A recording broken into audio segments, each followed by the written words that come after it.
समस्त नमस्कार जय जगन्नाथ आ गोटे नुआ ब्लॉग को स्वागत करची खरा होची बोली मैं आसिक छात पर बस पड़ी से आजबेस्ट उपर आसिक बस पड़ी बहुत जोर ठंडा लगुच घर एत जोर ठंडा हो प्राय भी ठंडा हो समस्त पिला मानू समस्त खाली ठंडा हो प्रबल आते जोर घर कुलाप्स बाहर माने टाइम हो 2:30 है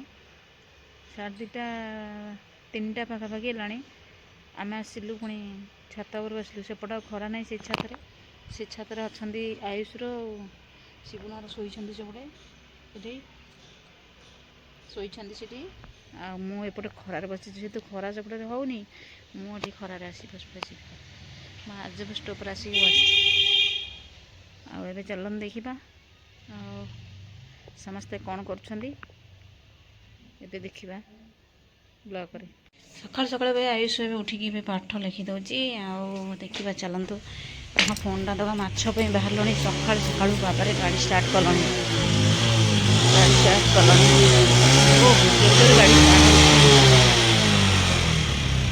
गाड़ी स्टार्ट होनी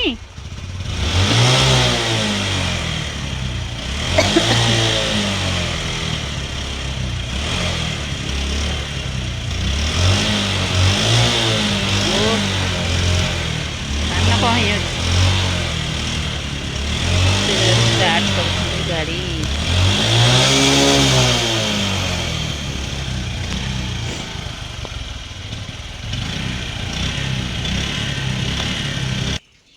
पुणी स्टार्ट बंद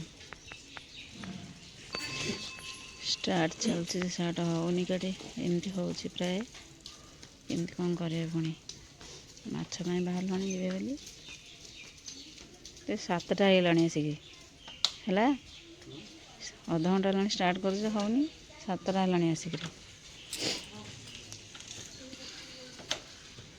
कुटा लगी गाड़ी गोड़ जेहेतु खराब एपट गोड़ मारी पाना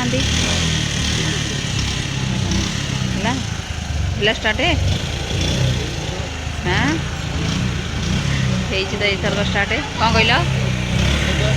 कौन कहल कौन ए गाड़ीटा छाड़ दे पलाउं मतलब पुणी तो स्टार्ट बंद हो पुणी स्टार्ट बंद अखा नहीं न केमती जाइए हाँ केमती पुणी स्टार्ट बंद है मत कह कथा नुह अखाड़ा नहीं आस बोली थी हाँ बाटर तेल सरीज पुणी हईराण हम बाटर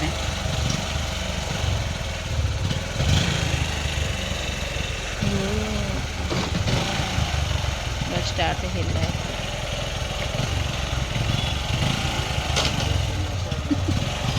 चल माछपाई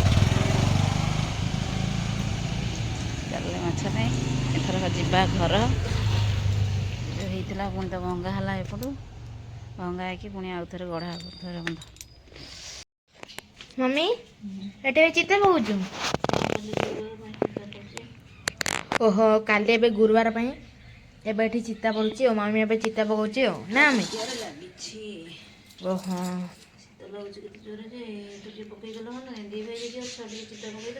आम कौन आसो चिता पका हाँ आ एपट भी पड़े चिता सेपट बारंडा ओ हाँ दांडे पकई देचु दांडे पड़नी ना अरे अरे मम्मी हाँ एत सैलानी ओहो तो आप देखिपे एठी चलती चिता माने एठी पड़ जाइए देखिपे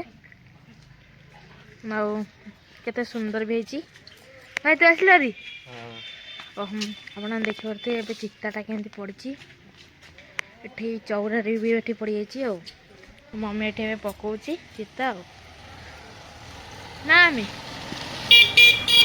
बहुत सुंदर भी होती चिता चलो ये चिता तो पड़ुची चलती चिता आ गोटाए अच्छी सरीगला ओह भाई तो आप देखते ये चिता पड़ ବହୁତ ସୁନ୍ଦର ଭାବରେ ଚିତ୍ର ପଡ଼ିଯାଇଛି ଏବେ। ଆଉ ଏଠି ବି ସବୁତକ ଚିତା ପଡ଼ିଯାଇଛି ଆଉ। ଫାଷ୍ଟ ରୁଣ୍ଡି ବଦଳ ଲାଗିଲା ମାନେ ଦ୍ୱାର ବନ୍ଧ ଫାଷ୍ଟ କିରି ଚିତା ପଡ଼ିଲା ଆଉ। ଫାଷ୍ଟ ଲାଗିଲା ତ ସେଥିପାଇଁ ପ୍ରଥମ କରି ଚିତା ପଡ଼ିଲା ଆଉ। ହଁ ଆରେ ଆରେ ଆୟୁଷ କଣ ସ୍କୁଲ ବାହାରିଲାଣି? ହଁ ବାହାରିଲାଣି ସ୍କୁଲ? ହଁ ଏ ଜୋତା ଫୋତା ସବୁ ପିନ୍ଧା ଆସିଲାଣି। ହଁ ଆଉ ଏବେ ଆୟୁଷ ବାହାରି ପଡ଼ିଛି ଆଜି ସ୍କୁଲ ଯିବା ପାଇଁ। ହଁ ତ ଏବେ ଯିବି ଏଇନା ସ୍କୁଲ ଆଉ। ସେ କଣ ତୋ ସାଙ୍ଗ ଆସିନି ନା କଣ? ଯାଇନି ନା ତ? ଆସିନି ବା ଏଇନା ଆସିବ ତାହେଲେ ଯିବି ଆଉ। ଓହୋ ଆଜି ଟାଇମ୍ କେତେଟା ହେଲାଣି? 10ଟା ପାଖାପାଖି ଆସି 10ଟା ହବନି। 10ଟା ଆସିଲାଣି। ବା 10ଟା ହେଲାଣି। 10ଟା ହେଇନି ଆହୁରି ଅଛି ଆଉ 10 ମିନିଟ୍ ଅଛି। ଆସିଲେ ମୁଁ ଯିବି ଏଇନା ଆଉ। ଓହୋ ଆଉ ଆମେ ରାତିରେ ଏବେ କ'ଣ ଚାଲିଛି ଚୁଲି ମୁଣ୍ଡେ? ଆଉ ଚାଲିଛି ରୋଷେଇ ଆଉ ଖାଇବା ପାଇଁ ଆଉ। ରୋଷେଇ ଚାଲିଛି ନା? ଆଉ ଏଠି କ'ଣ ବସିଛ ଏଠି ନା? ଥଣ୍ଡାକୁ ଶୀତ ତ ହଉଛି, ଶୀତ ଦିନରେ ବାବା ଚୁଲି ବସିବେ ଆଉ। ରୁଟି ହେଇଯାଇଛି, ଏଠି ରୁଟି ହେଇଯାଇଛି। ରୁଟି ହେଇକି ସନ୍ତୁଳା ଏଠି କରୁଛି। ତ ଦେଖୁଥିଲି ରୁଟି ହେଇଛି ଆଉ ଏଠି ସନ୍ତୁଳା ବହିଛି ପୁରା ଗରମ ଗରମ ହେଇଛି ଧୂଆଁ ବାହାରୁଛି। ହଁ ଏଇଠି ଚୁଲି ମୁଣ୍ଡେ ଖାଇଦେବ ନା କ'ଣ? ହଁ ଘର ଭିତରେ ଖାଲି ହବ। ଆଉ ଆୟୁଷ ତ ଆୟୁଷ ତାକୁ ନିଦ ଲାଗିଲେ? ଆଖି ଦେଖୁନୁ କେମିତି ହେଲାଣି। ତାକୁ ନିଦ ଲାଗିଲେ ପ୍ରବଳ। ଲେଟ୍ ହେଲାଣି ତ, ହଁ 10ଟା ପାଖାପାଖି ହେଇଗଲାଣି ଆସିକି। ଓହୋ ସେଥିଲାଗି ସେ କହୁଛି ନିଦ ଲାଗିଲି। ହଁ ମୁଁ ଆଜି ବି ସାଙ୍ଗେ ସାଙ୍ଗେ କରିବି, ଗରମ ଗରମ କରି ଖାଇବ। ତାକୁ ଖାଲି ନିଦ ମାନେ ସେଇ 100 ଥର ଏଇଠି ଶୋଇ ପଡ଼ିଲାଣି। ସେ ଏଇଠି ବି ଶୋଇ ପଡୁଛି ଚୁଲି ମୁଣ୍ଡେ। ତାକୁ ବଢ଼ିଆ ଉଷୁମ ଲାଗୁଥିବ ଆଉ। ତେଲ ଗଛ କହୁଛି ମୁଁ ଯିବିନି ଆଜି ବାରିଆଡ଼େ।